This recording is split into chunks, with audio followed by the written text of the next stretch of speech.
गुरुप्यारी साध संगत जी, आज फिर से एक सुंदर सी साखी आप सभी को सुनाने जा रही हूँ।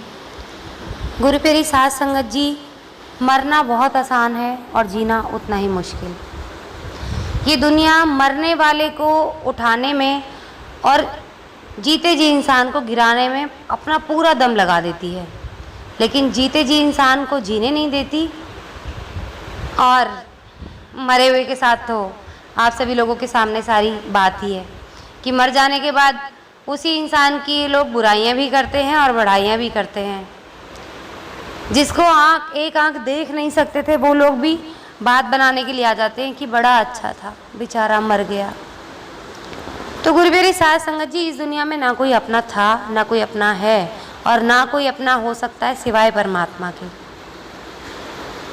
और परमात्मा से हमारे जुड़ने के लिए हमारे कर्मों का अच्छा होना बहुत ज़रूरी है। अगर हमारे कर्म, हमारी सोच अच्छी नहीं है तो हम परमात्मा से जुड़ नहीं सकते। कोई कितना भी कह ले कि हम हरि भजन कर रहे हैं, सुमिरन कर रहे हैं, और उसके बाद भी गंदी सोच रखते हैं, दूसरों का बुरा करते हैं, दूसरों से ईर्ष्या का भाव रखते हैं, ऐसे लोगों का कभी उद्धार नहीं हो सकता। ऐसे लोगों का परमात्मा कभी साथ नहीं देते। मैंने आपको अपनी पिछली साखियों में भी बताया था कि जो लोग गलत होते हैं उसके साथ भगवान कभी खड़े नहीं होते। गलत के साथ लोगों की संख्या बढ़ सकती है, लेकिन परमात्मा की नहीं। परमात्मा हमेशा सही के साथ खड़े होते हैं, चाहे वो पूरी दुनिया में अकेला क्यों ना हो। और जिसके साथ परमात्मा खड़े हैं वो कभी अकेला हो ही नहीं सकता। तो आइए गुरुप्यारी साध संगत जी, सुनते हैं आज की ये सुंदर सी साखी जो हमें जीना सिखाएगी। मरने के लिए एक दुखी काफ़ी होता है, लेकिन जीने के लिए 100 सुख भी काफ़ी कम पड़ जाते हैं। ये कहानी है रामदयाल की। इस बड़ी दुनिया में अकेले रह गए थे।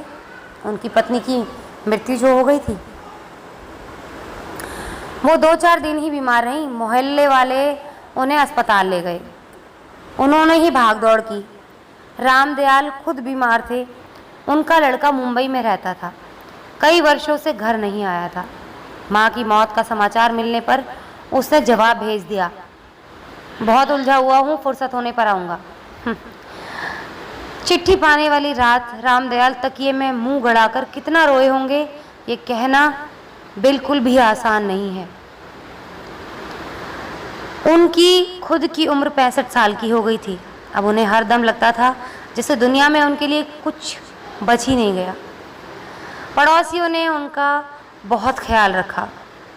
हर समय कोई ना कोई उनके पास मौजूद रहता था, लेकिन फिर भी रामदयाल जी की उदासी बढ़ती चली गई। वो जितना सोचते ये विश्वास पक्का हो जाता था कि अब दुनिया में रहना बेकार है। और एक सुबह घूमने के लिए निकले तो लौटे ही नहीं। उनके कदम शहर से बाहर की ओर चलते हुए चले गए। एक बस आगे की तरफ जा रही थी। रामदयाल बस में बैठ गए। कई घंटे की यात्रा के बाद जब बस एक घने जंगल से गुजर रही थी तो वो पेशाब करने के लिए नीचे उतरे और एक दिशा में बढ़ गए। थोड़ी देर बाद उन्होंने बस के भौंपू की आवाज़ सुनी। ड्राइवर उन्हें जल्दी करने को कह रहा था, लेकिन रामदयाल बाबू वहीं खड़े रहे, क्योंकि उन्हें तो वापस ही नहीं जाना था। वो वन में कहीं खो जाना चाहते थे। उस घने जंगल में दिन में भी पेड़ों के नीचे हल्का अंधेरा रहता था। हर तरफ सुनसान, पत्तों में साए साए हवा। रामदयाल बाबू को जैसे होश ही नहीं था। झाड़ियों में अटकते, उलझते, बढ़ते रहे, पता नहीं किधर। धूप तेज हुई तो प्यास से गला सूखने लगा। अब वो एक ऊंचे कगार की ओर बढ़ रहे थे। आंखों के सामने एक दृश्य तैर रहा था कि वो हवा में हाथ पैर मारते हुए नीचे घाटी की तरफ गिरे जा रहे हैं। और फिर अचानक से उनके कदम रुक गए। जहां ढलान नीचे घाटी की ओर खुलता था, वहां 2 लकड़ियां लगाकर रास्ता बंद किया गया था। वहां मोटे मोटे अक्षरों में लिखा था, सावधान। रामदयाल बाबू ने इधर उधर देखा पर कोई नज़र नहीं आया। और उनकी समझ में आया ही नहीं कि लोगों को सावधान रहने की बात लिखी किसने। उन्होंने जरा बढ़कर झांका तो देखा आगे गहरी खाई थी। वो पीछे हट गए। न जाने उन्हें क्या हुआ, उनका मन कांप उठा। एक तरफ बैठ गए। कुछ देर पहले रामदयाल आत्महत्या के लिए तैयार थे, लेकिन अब कुछ डर लग रहा था। वो कुछ देर आंखें मूंद बैठे रहे, फिर उठे। प्यास से गला खुश्क हो रहा था, लेकिन वहाँ भला पानी कहाँ मिलता। तभी उन्होंने देखा पास ही पत्थर की कुंडी में पानी भरा है, वहीं कुछ फल भी रखे थे। कुछ देर सोचते खड़े रहे, पिए न पिए। फिर प्यास ने जोर मारा तो गटागट पानी पी गए। वहाँ रखे फल भी खा लिए। अब जाकर चित्त ठिकाने पे आया, लेकिन एक बात रह कर परेशान कर रही थी। ये सब किसने किया? यहाँ तो कोई नजर नहीं आता। कौन है वो? रामदयाल के मन से आत्महत्या का विचार निकल गया। वो जंगल में घूमने लगे। जगह जगह उन्होंने सावधान लिखा देखा। कई पेड़ों पर जहरीली फल भी लिखा देखा। उन्होंने पाया कि अगर वो सब ना लिखा होता तो कोई भी गिरकर अपने प्राण गंवा सकता था। घास में छिपे हुए गहरे गड्ढे, खतरनाक मोड़, जहरीले फल, सबके बारे में सावधान किया गया था। अब तक दोपहर ढल चुकी थी। रामदयाल जी ने जोर से पुकारा, मेरे प्राण बचाने वाले भाई, मैं आपके दर्शन करना चाहता हूँ। पत्तों के पीछे सरसराहट हुई और एक बूढ़ा हंसता हुआ सामने आया। उसने कहा, मैं बहुत देर से आपको देख रहा हूँ। कहिए, आप यहाँ कैसे आ गए? सच कहूँ, मैं आत्महत्या के इरादे से आया था, लेकिन खाई के किनारे लिखे शब्दों ने मेरा मन बदल दिया। रामदयाल जी कहते चले गए। उस आदमी ने पूछा, अब क्या इरादा है? रामदयाल ने कहा, सोच रहा हूँ क्या करूँ। और उनकी आंखें भर आईं। बूढ़े के पूछने पर उन्होंने अपनी राम कहानी कह सुनाई। कहते हैं ना, जब एक इंसान भर जाता है ना दुखों से, तब वो ये नहीं देखता कि सामने वाला क्या सोचेगा उसके बारे में। बस अपना दुख खाली करने को जी चाहता है, हल्का होने को जी चाहता है। जब उन्होंने पूरी बात खत्म की तो उनकी आंखों से लगातार आंसू गिर रहे थे। एकाएक उन्होंने पूछा, लेकिन आपने अपना परिचय नहीं दिया। बूढ़े बाबा ने कहा, जो आपका परिचय है वही मेरा भी। मेरा नाम है नरसिंह। क्या सुनाऊं? बहुत साल पहले एक दिन मैं अपने बेटे के साथ इस जंगल से गुजर रहा था। तभी बेटा घास में छिपे गहरे गड्ढे में गिर गया और इतना नीचे गिर गया था कि मैं वहाँ तक पहुँच भी ना सका। जब तक लोगों को बुलाने जाता या कुछ करता, वो इस दुनिया से जा चुका था। मेरी दुनिया अंधेरी हो चुकी थी। पहले ही पत्नी मर चुकी थी। अब तो कुछ भी नहीं बचा था जीवन में। मैंने तय किया कि मैं भी उसी गड्ढे में कूदकर जान दे दूंगा। आखिर प्यार, मोह यही तो होता है। रामदयाल जी ध्यान से सुन रहे थे। आजकल के ज़माने में तो वो प्यार मोह भी ख़त्म हो गया, स्वार्थ जो रह गया है। इंसान एक पत्नी छोड़कर ये उसके जीते जी दूसरी औरतों के साथ उल्टे कर्म करने लगता है, या कहें तो एक औरत अपने पति के जीते जिया जाने के बाद या उसके रहते हुए दूसरे आदमी के साथ रहना चाहती है।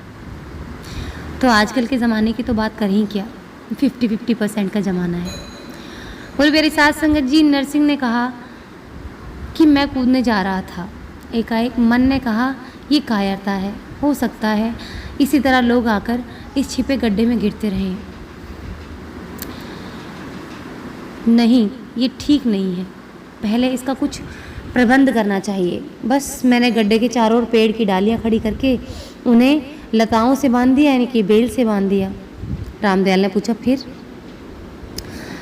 नरसिंह बाबा ने कहा कि फिर मुझे लगा कि ऐसे खतरनाक जगह तो इस जंगल में और भी होंगे। मैंने देखा मेरे बेटे की जान लेने वाले गड्ढे के पास ऐसे ही दूसरे जगह भी थी। बस नरसिंह बाबा ने तय कर लिया कि जंगल में जब तक एक भी ऐसा खतरनाक स्थान रहेगा, वो नहीं मरेंगे। वो दिन था और आज का दिन वो उसी जंगल में रह रहे थे। अभी उनका काम खत्म नहीं हुआ था। खतरनाक जगहों पर उन्होंने चेतावनियां लिखकर लगा दी थी। कौन से फल जहरीले हैं और कौन से लायक हैं, ये भी जान लिया था। जंगल इतना खतरनाक नहीं रह गया था जितना पहले था। उन्होंने कई भटके लोगों को रास्ता बताया, खाने पीने की सामग्री दी, नहीं तो शायद वो मर जाते। और हर बार उन्हें लगा कि आत्महत्या ना करने का उनका जो डिसीजन था वो गलत नहीं था। अगर वो मर जाते उस दिन तो इस जंगल में उनके बेटे जैसे ना जाने कितने सैकड़ों बेटों की जान जाती, कितने लोगों की जान जाती। और ये पुत्र मोही तो था जो उन्हें मरने पर मजबूर कर रहा था, और ये पुत्र मोही था जिसने उन्हें जिंदा रहने दिया। हमारे मरने की वजह भी सेम हो सकती है और जीने की वजह भी। एकाएक नरसिंह ने कहा, रात हो रही है, जंगली जानवरों का डर है, सुबह आपको जंगल से बाहर जाने का रास्ता बता दूंगा। आइए। नरसिंह रामदयाल को एक गुफा में ले गया। उसके बाहर आग जलाकर दोनों लेट गए। रात को जंगली जानवरों की आवाज़ें सुनाई देने दी, कभी एकदम पास और कभी एकदम दूर। सुबह रामदयाल की नींद खुली तो नरसिंह ने कहा, चलिए आपको जंगल से बाहर जाने वाले रास्ते पर छोड़ दूं, लेकिन मुझे कहीं नहीं जाना। रामदयाल जी बोले। तो नरसिंह जी ने हैरानी से पूछा, तो क्या इरादा है, कहाँ जाएंगे आप? रामदयाल जी ने कहा कि मैं तो यहीं रहूँगा आपके साथ। अभी भी इस जंगल में ऐसी बहुत सी जगह है जहाँ देखभाल की ज़रूरत है, और मैंने मरने का इरादा आपकी तरह छोड़ दिया है। नरसिंह जी की आंखें चमक गईं और पूछा, क्या सच? रामदयाल जी ने बोला, हाँ मैंने देख लिया है, जिंदा रहकर दूसरों को मरने से बचाया जा सकता है। रामदयाल ने कहा कि अपने लिए मरने से अच्छा है मैं दूसरों के लिए जीऊँ। मेरा मरना तो बहुत आसान था, लेकिन मैं औरों के लिए जीऊँ, इससे बड़ा सौभाग्य, इससे बड़ा पुण्य कोई नहीं है। मैं कम से कम अपने परमात्मा से तो जाकर मिल सकूँगा। नहीं तो अगर मैंने कायरों की तरह ऐसे जान दे दी होती तो मैं शायद अपने परमात्मा से भी नहीं मिल सकता था, उनसे भी कहीं ना कहीं मैं बिछड़ जाता। तो गुरु प्यारी साध संगत जी, दुनिया चाहे लाख सितम कर ले, मरना कभी नहीं है। हमें जीना है, अपने लिए ना सही, अपने परमात्मा के लिए जीना है और अच्छे काम करने हैं, उनके भेजे गए अच्छे लोगों की सेवा करनी है। बस यही जीवन का उद्देश्य होना चाहिए। जिसने सेवा को अपने जीवन में उतार लिया उसकी नैया पार है। बाकी तो खोटों से तो दुनिया भरी हुई है। अगर उनके जैसे हम हो जाएंगे तो हम भी 84 लाख योनियों में यूं ही भटकते रहेंगे, और हमें उनके जैसा नहीं बनना, उनसे तो दूर की जयराम जी की सही। आज इसी के साथ इस सुंदर सी साखी को यहीं समाप्त करना चाहूँगी। मिलती हूँ आपसे अपनी अगली वीडियो में नई साखी के साथ। तब तक के लिए खुश रहें, सुमिरन करते रहें, सच्ची सेवा करते रहें।